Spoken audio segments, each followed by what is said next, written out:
Hello there, and a very warm welcome to another edition of Channels Beam. I'm Victor Matthias. Cybersecurity Awareness Month is celebrated yearly in the month of October to inform the public of the importance of cybersecurity. Now, the sensitization program also focuses on helping all to be more secure online by being informed and knowing the simple steps to take to protect themselves, their families, their workplaces, as well as their devices. So today on the program, we will look at this year's theme, which is divided into different cybersecurity aspects, and also take a look at how much has been achieved since the beginning of the awareness program over a decade ago. But before we go into the nitty-gritty of that, let's see what made the social media trends in the past week.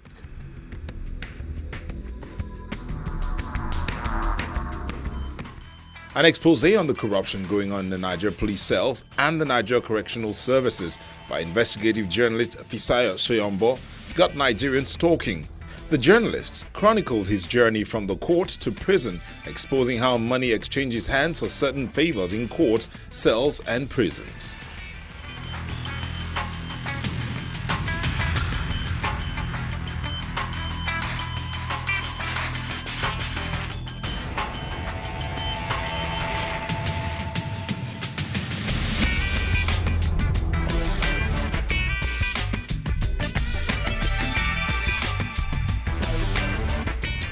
World Football Governing Body FIFA released a list of exceptional players who will be vying for the most coveted individual prize in football, the Ballon d'Or. The usual suspects, Cristiano Ronaldo and Lionel Messi, made the list amongst other top performers in 2019.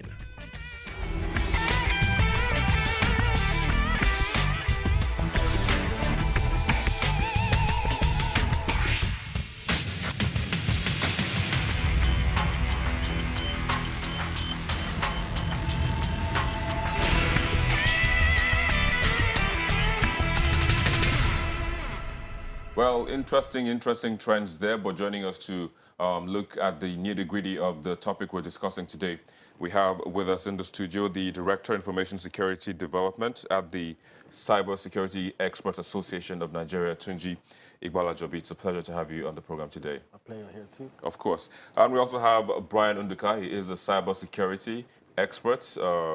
Actually, he's one of the foremost activists of cybersecurity in Nigeria. Thanks as well for joining us on the program today. Thank you, Mr. Victor. Of course, you're welcome.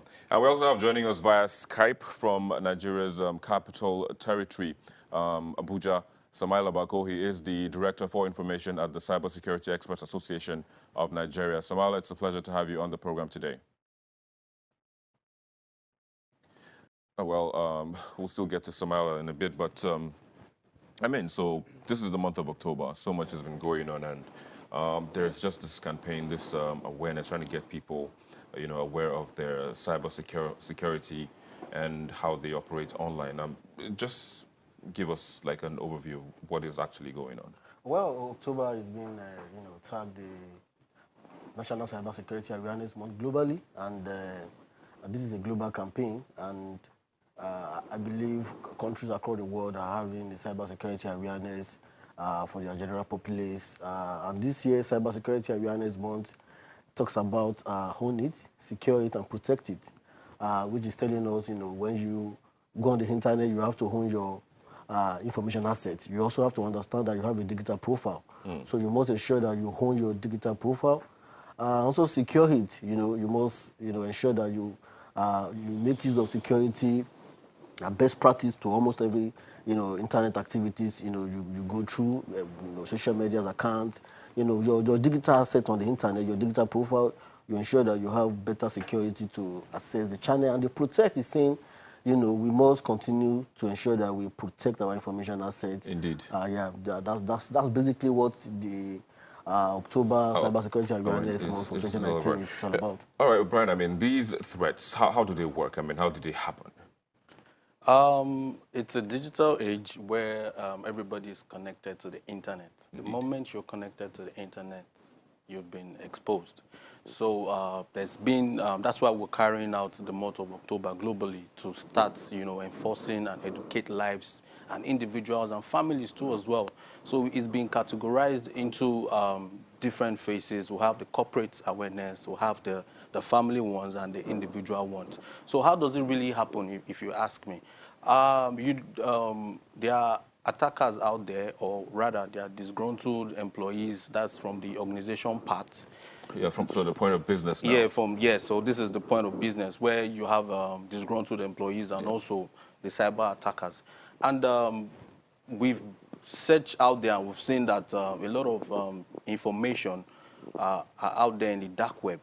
And for the cybersecurity threat to be ongoing, it didn't just start now. And a lot of people had made so much benefit from it, because the reason why you have cyber threats are actually an intention to compromise a network or a systems in your organizations to be able to, you must have heard about the lights of the ransomware, where your system is being shuts down. Yeah, shuts down, and you have to pay. Yeah, you have to pay some ransom just to get your money back. So it's been out there. So it's something that we need to educate Nigerians, and also we need a lot of synergy between the private sector and the government sector to be able to roll this out. So that synergy. I mean, how much buy-in do we have? Say from the government at the moment for this awareness now? Well, truth be told, yeah, we quite have some, ministry development and agency who also, carrying out awareness on their home part. But basically, in terms of governance, oversight, general cybersecurity awareness, and the government taking the full responsibility, I think we are not yet there, from what we have seen as an association. Majorly what we've been doing, is coming from, interest group like us, security experts who just come together and feel the needs, that there's a need for us, to ensure that we take this information outside there to Nigerians and, get them aware of imminent threat on the internet. For how long has this been going on? Yeah, well, for the association, we've been ongoing for the past 5 years. And for this month, we've had programs across states in the country. We've had programs in Owerri, a cybersecurity meetup. We've had program in Abuja, cybersecurity meetup. And even now, we're having a program in Lagos today. So that is to let you know that association like us are, doing our bit to ensure that, we go outside there and get Nigerians, involved and informed about imminent threat on the internet. Indeed. Well, let me try to get some insights from Samaila Bako, who is in Abuja and is joining us via Skype. Samaila, once again, thanks for joining us on the program. You're welcome.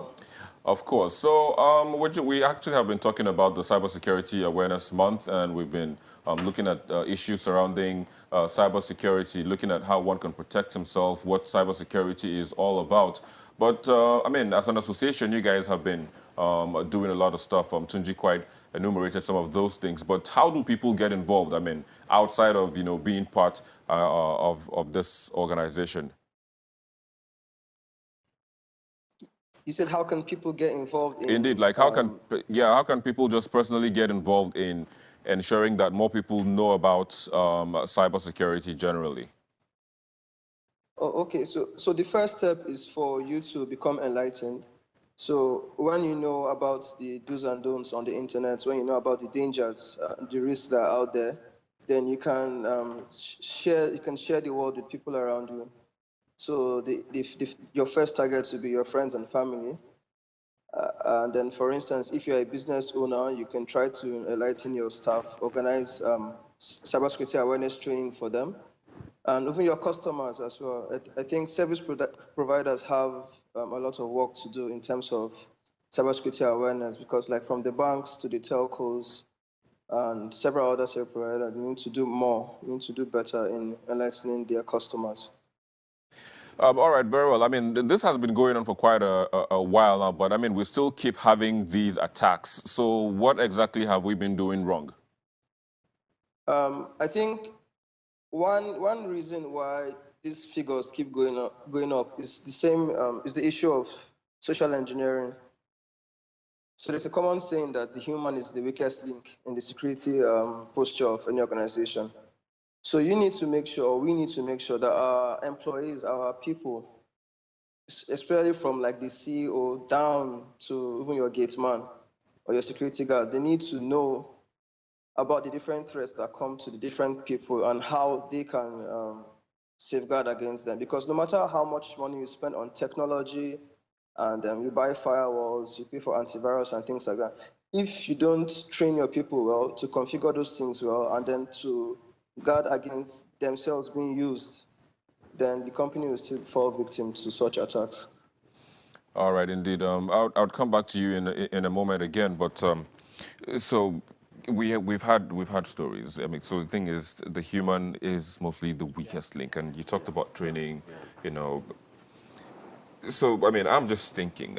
We've heard stories. I mean, the recent one was the one that the business email compromise. So he also talked about clickbaits. So the thing is, we get all these mails with several links, and so how do you verify? How do you verify a link that is genuine and one that isn't? Well, it still boils down to what we call stop, think, connect. When you receive an information, especially in the light of development that is ongoing, the rampant around the business email scam, is becoming a global challenge, and corporate organizations are losing, millions of naira, millions of dollars to, a business email scam. Like I said, it still boils down to stop, think, connect. Having an understanding of where is the information coming from. There's something we call non-repudiation. If I receive an email from you, then there should be something that indicates that truly that email is coming from you. And by the time the email gets to me, you can't deny that it's not coming from you. So there is a level of trust that I have that the email is coming from you. So people need to understand where the email is coming from. So like the source now. The source, and again, you also have to pay attention at the domain name. Sometimes it could be coming from a spoof domain, or it could be coming from a click-jacking domain whereby they actually spoof the email of email of a company or a website of a company, and they are sending an email to you. It could just even be a single alphabet that they will removed, to hold something very close to your domain, and they used to send an email to the victim. But because it's not paying a due diligence, and it's not paying close attention, there will definitely be one or two things that a victim can easily spot, to identify that the email is coming from a particular unauthorized person or somebody with intention to actually, gain a remote access to the system. So, stop, think, connect, and people also need to understand that to be secure, you have to be current on current threats and threats. So it is important that people are constantly aware of what are the imminent threats outside there. What is the latest threat? Do you even update your apps? Do you enable two-factor authentications, that gives you a bit of level of security, across your platform? So people just have to be ensured that, we're going to get to that. So, Victor, let me just add to what he's saying. So we can classify this into two separate scenarios, the individual and for the corporate. Yes, for the individual, the email is part of, let's say, like 98% of how you can get compromised, or that's the means of attack. But on the organization part, it's not just email. Email is part of it. They can also come in through the network. Yeah, They can also come in through the network, and that is why most organizations are advised to actually have a perimeter protection. Oh, I see. Yes. So what does a perimeter protection mean? Okay, it means that, let's say, for instance, let me use a typical, this building. A perimeter protection is the fence you have in your building and also the security guards you put in place. Indeed. That's a perimeter security. But on the network, it's called a firewall, that a next-generation firewall, that's also an advanced persistent threat for zero-day activities. Because these guys, they disguise as Victor. I can come and disguise as Victor. Your security guys might think it's Victor, but it's actually not Victor. And they'll let you in. So they will let you in. So, so that's how they attack. Yeah, so that's how they attack. Then also, they can also, like, you can also get compromised with part of your employees. This is not disgruntled this time. A cleaner, how much a cleaner earns? Maybe 30, 40, 50,000. And I'm outside there telling the cleaner, oh, take. This is 100,000. Please just tell me go to your boss's computer and just plug the USB. I mean, that's it. Yeah. That's it. Just man, I'm getting scared, but just hold your thoughts for a bit. We'll take a quick break and we'll come back to continue this discussion. Please stay with us. Thank you for staying with us. We still have with us our panelists in the studio here in Lagos, as well as from Skype. in Abuja. So, I mean, earlier on you made mention of the recent threats. I mean, can you list some of those so that people can know quickly? Yeah, you know, the threats Because are... this is 2019 Yeah, now. this is 2019. Application vulnerabilities are becoming a major, especially mobile applications. Mobile application vulnerability are becoming rampant. Ransomware attack is still there, you know, taking over people's system and lock them down that they need to pay ransom. Phishing attack is even very, very much on the rise now. You know, phishing links, phishing emails, phishing websites whereby you can easily download virus, you know, your system. You know, so the threats are numerous. They are there. Social engineering skill is also there, and it's not taking technologies. You know, trying to, you know, get people to divulge confidential information. Identity theft is still very much on the rise. You know, social accounts being hacked are also on the rampant. You know, so the threats are always there. It's just for us to understand that there are methodology and new steps to how these attackers actually carry out, you know, their attack purpose. So the issue of one issue that I mean is I'm also guilty is connecting to public Wi-Fi. Yeah. Yes. I mean, how do we? I mean, because you just make yourself vulnerable, so to speak. Yes, exactly. So you must have. There's no rights. I don't think anybody would come out to tell you their network is protected or is unsecure or not. So everybody tends to tell you, oh, it's protected. But you also have to be careful and also mindful of the website you're visiting or the network you're connecting. So there are mobile protection solutions out there that are very good for you to keep you protected. That is if you're using your mobile phone to connect. Then if you're using your laptop to connect as well, you should have a lot of securities put in place for protection. Indeed. So, like, what's it called now? What's this stuff called that used to protect, like, is it Antivirus, antivirus? I mean, anti-malware, you guys know anti-malware, that. IDS, it's a anti-spam, lot of anti-spoof. that. Yeah. Yeah. All right, let me just quickly get Somala's take on this as well before we wrap this up. Somala, so we're looking at solutions now moving forward. I mean, because we keep having people come online as the year goes by, as the day goes by. I mean, every second, every minute, we have more people coming online. So what should they be doing, you know, moving forward to protect themselves online? Okay. So the first thing I think we need to talk about is our sharing habits. So I usually tell people that the internet or social media is a hacker's or an attacker's playground. So whenever someone needs to get information about you, one of the first places they check is the internet, and they usually go to social media to pull this information because we usually talk to our friends, we post on our birthdays, talk about our offices, basically talk about our whole lives on social media. So we need to work on our sharing habits. What is too much to share, right? Another thing is our online account management. So many of us don't use two-factor authentication or two-step verification, as WhatsApp calls it. So this gives an extra layer of security, whereas anyone that wants to log into your account needs an extra piece of information beyond your password and username to log in. So we all need to enable two-factor authentication on our online accounts. And then our passwords, we need to treat our passwords like toothbrushes, in the sense that whenever you want to buy a toothbrush, you look for one of high quality or good quality. So your password should be strong, should be of good quality. Secondly, you do not share your password with anyone, right? So the same way your toothbrush, you don't share your toothbrush with anyone. I hope you don't share with anyone. And then thirdly, usually advised by dentists and medical practitioners to change toothbrushes every quarter or every 3 months. So the same thing for your password. You try to make it that regular as much as you can. The figures show that there's an increased spending in cybersecurity, but there's also increased number of attacks. So the thing is, law enforcement operates at the speed of the law, right? But cyber criminals operate at their own speed or at the speed of light, as people say. So as security professionals, we are playing the game of catch up, right? So when they strike, then we try to remediate and things like that. I think one reason why these figures keep going up is the issue of social engineering. So there's a common saying that the human is the weakest link in the security posture of any organization.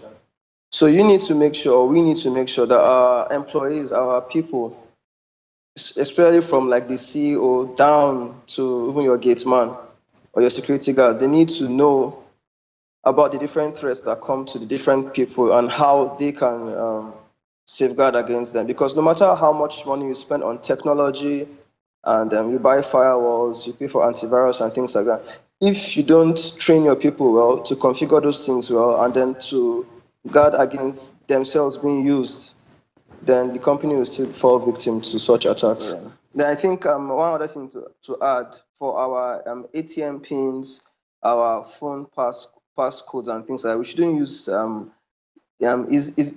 dates that are easy to guess. We shouldn't even use dates in the first place. Maybe So many like of us use our birthdays, birthdays. wedding Yeah, anniversaries. exactly. We shouldn't use Yeah. our kids, or yeah, we shouldn't use those kind of things. Or even, same for passwords. We shouldn't use names of people or All things right. like that because it's very easy to guess. All right. I have to say thank you for joining us via Skype from Abuja, Director of Communications at Cybersecurity Experts Association of Nigeria, Samaila Bako. Thanks for joining us today. You're welcome. Of course. Well, I have to say, guys, thanks to you as well, Tunji Balajobi. You are the Director for Information Security Development more of those information security. And also Brian Induka, cybersecurity expert and the foremost activist on cybersecurity. Thanks for sharing your thoughts with us on the program. Well, coming up next on the program is the most viewed videos on our YouTube channel in the past week. Please stay with us.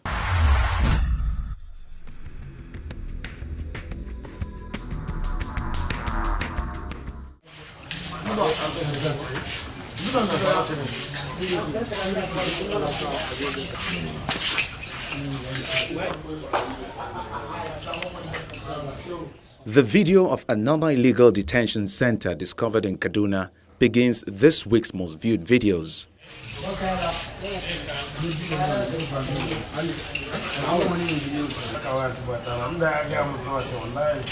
What they have done is completely illegal. It is a shame and an insult on the people of Kogi State and the entire nation in general. In fourth is that of a former deputy governor maintaining that his impeachment is unconstitutional, null and void.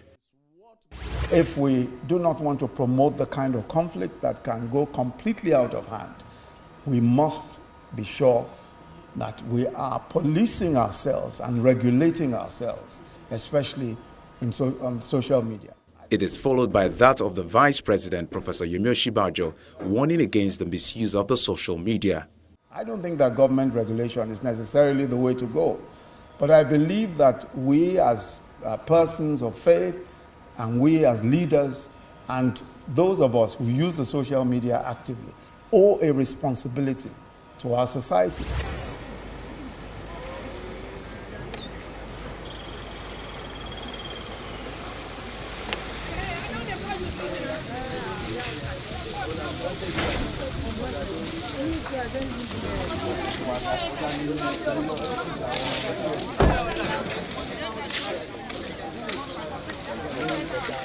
Second spot is taken by the video of flooded areas in the Sherry Opik area of Lagos State.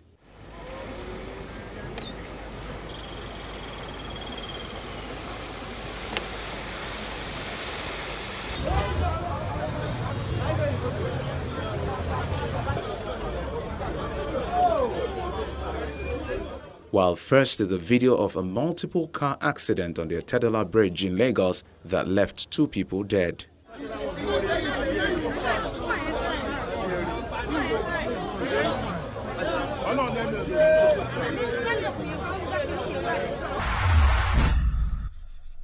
And there you go. Those were the most viewed videos on our YouTube channel in the past week. And that's where we wrap it up on this edition of the program as well. But as always, we do continue the conversation via the social media addresses showing on your screen. Thank you for watching. I'm Victor Matthias. Bye for now.